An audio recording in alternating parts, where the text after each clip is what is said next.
On the 50th anniversary of the march, I spoke with California Attorney General Kamala Harris about the day and how it influenced her. Take a listen. Kamala Harris, thank you so much for joining me today. Let's talk about this moment. We are at the 50th anniversary of the March on Washington, that fantastic speech from Martin Luther King. What does this day mean for you? Well, you know, my parents met when they were graduate students at University of California, Berkeley in the 60s, and they met while they were both actively involved in the civil rights movement. Most of the work that I've done has been as a result of that movement and my interpretation of it. You know, I was raised with an understanding that one should be unburdened by who has done what, and that you can do anything you want. I was raised with a belief that it is important to work, understanding the spirit of civil rights is about equality, it's about giving a voice to the voiceless, and that's why I decided to be a prosecutor.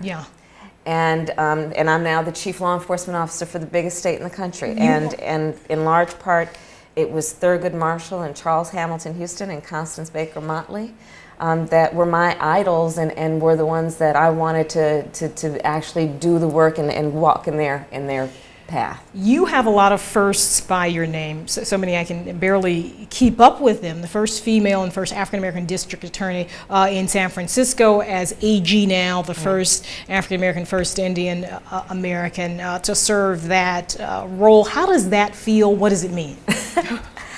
Well, you know, it's hard to answer that question because I've always been a woman. Right. So, you know, I will say to you, though, I think that certainly we each bring to our work a perspective on life that, to some extent, is fashioned based on our experiences in life.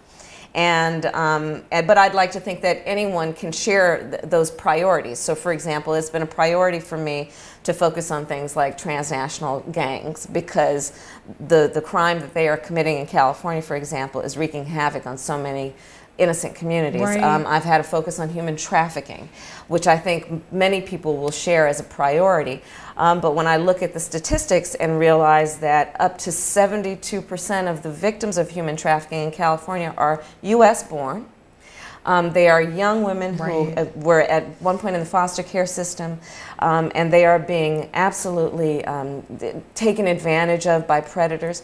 It's a priority for me, perhaps because I think about these issues as a priority, but as a woman, but I think that everyone would share that as a priority. Your mom, when you were running for district attorney in San Francisco, she said to you, you be careful because when people close their eyes and think of who can keep them safe and who holds these types of positions, it's not you. What did she mean by that? How did you receive it? Well, my mother was one of the toughest and smartest and strongest people I've ever known. And she raised my sister Maya and me with a perspective that we could do anything we wanted to do. But she was very wise in that regard. She was not naive in that regard. She was saying, this is the context in which you will enter the world, so be realistic about it, but do not be burdened by who has done what traditionally. You can do anything you want. And so when she said that, it was an extension of that perspective and that philosophy, which is, you're going to be the first woman district attorney of San Francisco. You're going to be the first African-American woman district attorney in the state of California. And so you're going to be breaking certain barriers and be cognizant of that, but know that you can do it just like anyone else has done it. And so that was what I think she meant. I can't help but notice in reading about you and hearing about you, everyone always comments, even the president always comments about how you look, right? And I wonder if you're shaking your head. Because I think that it's really important that each of us is judged based on the work we do. And what is that? I mean, how do you deal with that sort of struggle and tension where, I mean, the goal obviously is that you want emphasis on your achievements and your job. So how do you deal with the sort of balancing? Other people might want to focus on different things. And I think for women, that's true especially. I mean, I'm focused on my work. and that's just the bottom line. And I think that's what, in my case, being in an elected position, right, that's what the people who elected me want me to do. That's I took an oath to represent the state of California and to have as my first priority its safety. Right. And that's my priority. Yeah, yeah. Are there additional challenges you feel being an African American woman? Not a lot of statewide officials, African Americans, Indian Americans have been elected. Are additional burdens or challenges there?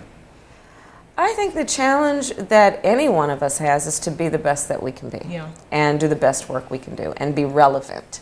And that's certainly my challenge. Yeah, the relevancy part. How do you stay relevant? I hear that you are apparently a rising star in the party. How do you stay relevant? How do you keep that sort of shine going, if you will? I think you stay relevant by staying in touch with the folks you represent. For example, during the recent crisis that we had around the foreclosure crisis, right, and how it impacted California, staying relevant on that matter meant that I was on often 6 planes a week traveling up and down the state of California, going to places like Stockton and Fresno and places you may not have heard of, but going into communities that had been hard hit and sitting down in the living rooms of the folks who had been impacted, right, and listening to them and talking with them, so that when I was then at a table with the 5 big banks of the United States, you famously I could hopefully be relevant in terms of the needs of those homeowners. And you famously walked away, right, from Correct. the initial deal. People were like, Correct. what is she doing? Correct.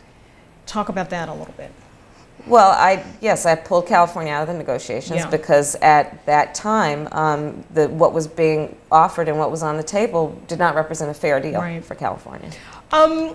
I wonder if you think about your future. I'm sure you love your job right now, and it's the only job you ever want to have. But talk about 5 years from now. Where do you see yourself? People talk about Senate, talk about the cabinet, talk about the governorship, the Supreme Court. What's your sense? And in college they would tell you, come do a little 5-year plan. I think I flunked that. You weren't one of those students who was diligently. I am not good at that, and probably in large part because I strongly feel that we need to be, and I need to be focused on what's right in front of me. I've Right. seen too many people, and we all know too many people focused on that thing out there, and they trip over this thing here. Right. And I think there's too much to get done right now. I mean, look at where we are today. We're in Washington, D.C., celebrating the 50th anniversary of the March on Washington, and I think it's very important to be present and to think about this day in the context of all that we need to get done today, Yeah, in the spirit of Dr. King and everything that march was about. you have been called the female Obama. What does that mean?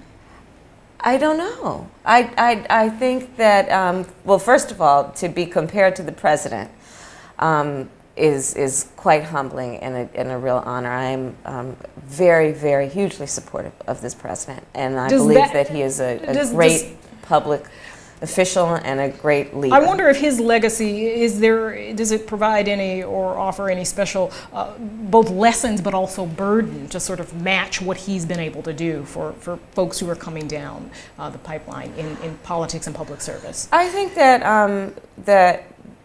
that people have room in their minds and in their hearts for the variety of elected leaders and what we each bring to the Right. table. I mean, I think about people like Kasim Reed or Cory Booker or someone like Karen Bass, the Congresswoman from California.